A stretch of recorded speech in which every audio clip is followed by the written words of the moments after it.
ఒక ఆర్టిస్ట్గా ఏం అచీవ్ చేశారు? ఏం ఆశించా ఏమి అచీవ్ చేశారు? ఏమి అచీవ్ చేశారన్న. అవునండి. ఈ క్యారెక్టర్తో ఏం achieve? ఏం ఏం అచీవ్ చేశానంటే అది మీరందరూ మేబీ చెప్తారు, అనురాగ్ వారు మహా చెప్పాలి. అది ఎందుకంటే అంటే ఒక సెల్ఫ్ వాళ్ళే నా టీచర్స్ అండ్ ఈయన ప్రిన్సిపల్, ఈయనేమో నా టీచరు. దానికి ఒక్క అసందర్భ సమాధానం ఒకటి చెప్తాను. సో నాకు మొన్న వేసుకుని టీం అందరు చూస్తున్నాం అనమాట.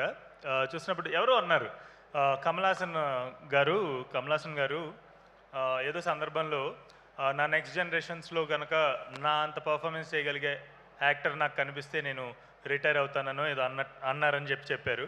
సార్, మీరు రిటైర్ అవ్వద్దు, బికాజ్ మా అందరికీ ఇన్స్పిరేషన్ ఇస్తూ వచ్చారు ఫర్ ది లాస్ట్ 50-60 ఇయర్స్. మీరు రిటైర్ అవ్వకూడదు, కానీ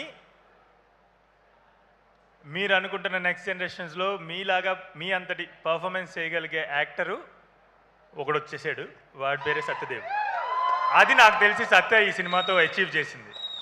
భయ్యా, ఇది ఉమామహేశ్వర ఉగ్ర రూపస్య చేసేటప్పుడు మీకు ఈ అభిప్రాయం ఉందా? అప్పటికి ఇంకా లిమిటెడ్ అండి. ఆయన నాకు తెలుసు చేస్తున్నప్పుడు, అంటే ఫస్ట్ టైం కొలాబరేట్ అయ్యి చేస్తున్నాం అనమాట. ఏది చెప్పినా అంటే సత్య ఈజ్ అన్ ఇంట్యూటివ్ యాక్టర్. ఏదైనా చెప్తే ఆ పాత్ర, నేను నిజం చెప్పాలంటే ఉమామహేశ్వర ఉగ్ర రూపస్య చేస్తున్నప్పుడు మీ అందరికీ తెలుసో తెలీదో, నేను సత్యకి స్క్రిప్ట్ ఇవ్వాల.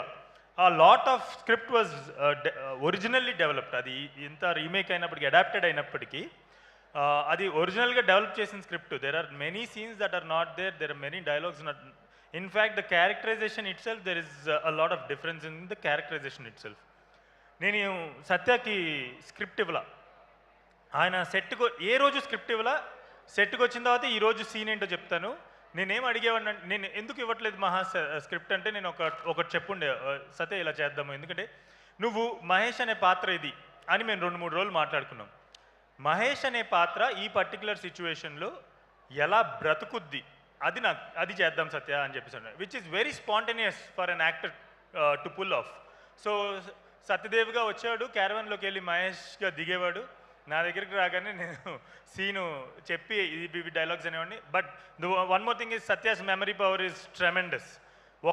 ఒక్కసారి ఇట్లా జూమ్ జూమ్ రోబో అన్నట్టు ఇలా చూసి ఇలా తీస్తాడు, రెడీ అంటాడు. సో ఒకసారి చూసుకునేవాడు, అటు ఇటు అది మర్మర్ చేసుకుని తిరిగేవాడు, రెడీ అనేవాడు, వచ్చి యాక్షన్ చెప్పగానే మహేష్ లాగా అక్కడ బతికేవాడు అనమాట. ఆ టైంలో నేను అబ్జర్వ్ చేశాను.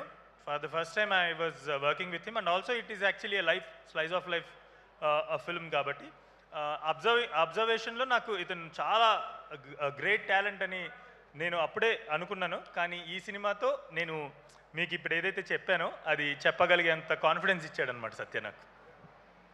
Thank you. Sir, Rao Bahadur అంటారు కదా, రావు ఏంటి, బహదూర్ ఏంటి? రావ్ అంటే రాజు, బహదూర్ అంటే ధైర్యం గలవాడు. రావ్ బహదూర్ అంటే ధైర్యం గల యువరాజు అని అర్థం. అది టీజర్లో డైలాగ్ కూడా ఉంది. ఇంకా ముందర రావాలా? షాడో సత్య గారు, ఇందాక రామప్ప డైలాగ్ ఒకటి, క్రేజీ డైలాగ్ ఒకటి చెప్పండి ఒకసారి. ఏదండి? రామప్ప మీ క్యారెక్టర్లోని క్రేజీ డైలాగ్ ఒకటి చెప్పండి. ఎందుకంటే మీ వాయిస్కి ఫ్యాన్స్ ఉన్నారు. 30 years లోపు 40 years లోపు వాయిస్ ఈజీగా చెప్పగలరు. 60 years అంటే చాలా కష్టపడాలి. రామప్ప డైలాగ్ క్రేజీది ఒక్కసారి అంటే నేను ఆ మోడ్యులేషన్లో చెప్పలేను కానీ బట్ ట్రై చేస్తాను. సార్.